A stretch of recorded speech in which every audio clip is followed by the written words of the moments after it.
Assalamualaikum warahmatullahi wabarakatuh. Perkenalkan, nama saya Syarifah Nargisah Bina Al-Basin dengan NIM 241060091. Saya dari Prodi Ilmu Hukum Fakultas Syariah dan Hukum.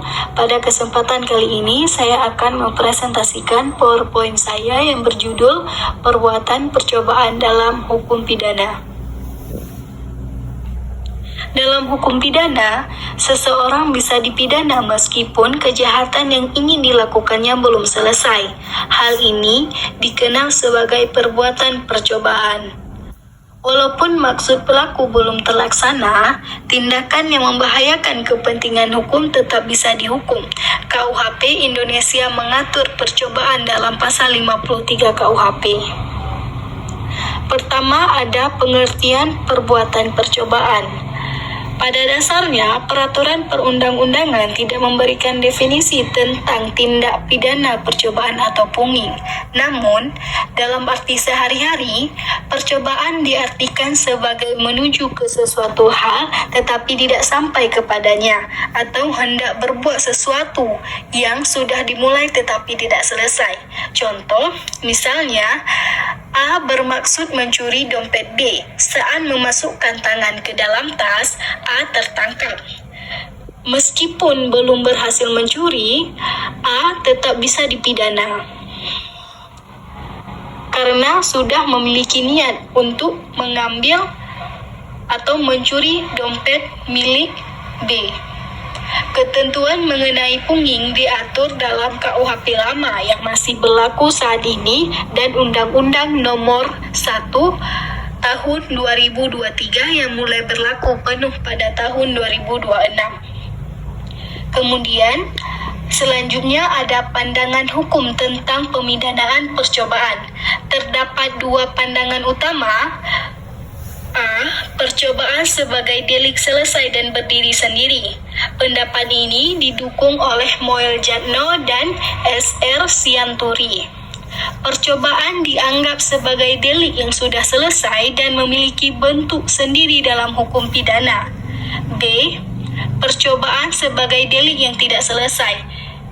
Pendapat ini didukung oleh Van Hemel dan Zevenbergen.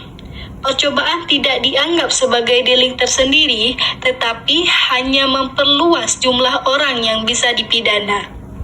Kemudian, selanjutnya ada dasar pemidanaan percobaan. Terdapat dua teori utama, ada aliran subjektif, yaitu percobaan dipidana karena niat jahat pelaku, meskipun belum ada akibat nyata, dan berfokus pada kehendak jahat si pelaku. Kedua, ada aliran objektif, yaitu percobaan dipidana karena perbuatan tersebut membahayakan orang lain dan berfokus pada tindakan nyata yang dilakukan. Kemudian selanjutnya ada dasar hukum perbuatan percobaan. Pada pasal 53 KUHP menyatakan, pertama, percobaan dipidana jika sudah ada permulaan pelaksanaan, tetapi tidak selesai karena faktor luar. Kedua, ada hukuman maksimum dikurangi sepertiga dari hukuman kejahatan yang dicoba dilakukan. Ketiga, ada jika pidana mati atau penjara seumur hidup, maka dijatuhkan pidana penjara maksimal 15 tahun. Dan yang keempat, hukuman tambahan sama dengan hukuman kejahatan yang selesai dilakukan.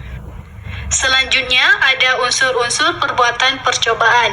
Unsur-unsur percobaan dalam pasal 53 KUHP, pertama ada niat.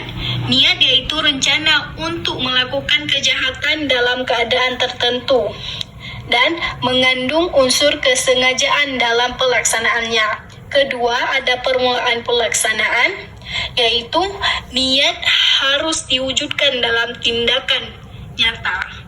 Dan berbeda dengan perbuatan persiapan, yaitu tindakan awal yang belum termasuk pelaksanaan kejahatan. Menurut ahli hukum, Van Hemel berpendapat perbuatan mencerminkan ketetapan kehendak melakukan tindak pidana, dan Zevenbergen berpendapat percobaan terjadi jika kejadian hukum sudah mulai terwujud. Yang ketiga, ada pelaksanaan tidak selesai bukan karena kehendak pelaku, yaitu jika kejahatan tidak selesai karena faktor luar, misalnya ketahuan polisi, pelaku tetap bisa dihukum. Dan jika pelaku membatalkan perbuatannya atas kemauannya sendiri, ia tidak dapat dihukum. Kemudian selanjutnya ada contoh kasus perbuatan percobaan. Pertama, ada percobaan pembunuhan. Seorang pelaku menikam korban dengan pisau dengan maksud membunuh, tetapi korban berhasil diselamatkan setelah mendapatkan perawatan medis. Seorang pelaku itu tetap dipidana meskipun korban tidak meninggal. Dan yang kedua ada percobaan pencurian. Seorang pencuri masuk ke rumah dengan alat untuk membobol brankas, tetapi sebelum berhasil mengambil barang berharga, ia tertangkap oleh pemilik rumah. Si pencuri tersebut tetap dihukum karena sudah ada permulaan pelaksanaannya untuk mencuri. Jadi, kesimpulan dari pembahasan yang di atas, yaitu percobaan tindak pidana atau punging adalah kejahatan yang tidak selesai karena faktor luar tetapi tetap dapat dipidana, pasal 53 KUHP. Ada dua pandangan hukum, sebagai delik berdiri sendiri atau sebagai delik tidak selesai, serta dua teori pemidanaan, subjektif yaitu berfokus pada niat dan objektif berfokus pada tindakan. Unsur percobaan meliputi niat, permulaan pelaksanaan, dan kegagalan bukan karena kehendak pelaku. Contohnya, percobaan pembunuhan dan pencurian tetap dipidana meski tujuan belum tercapai. Sekian dari penjelasan yang saya paparkan. Lebih dan kurang saya mohon maaf. Wassalamualaikum warahmatullahi wabarakatuh. Terima kasih.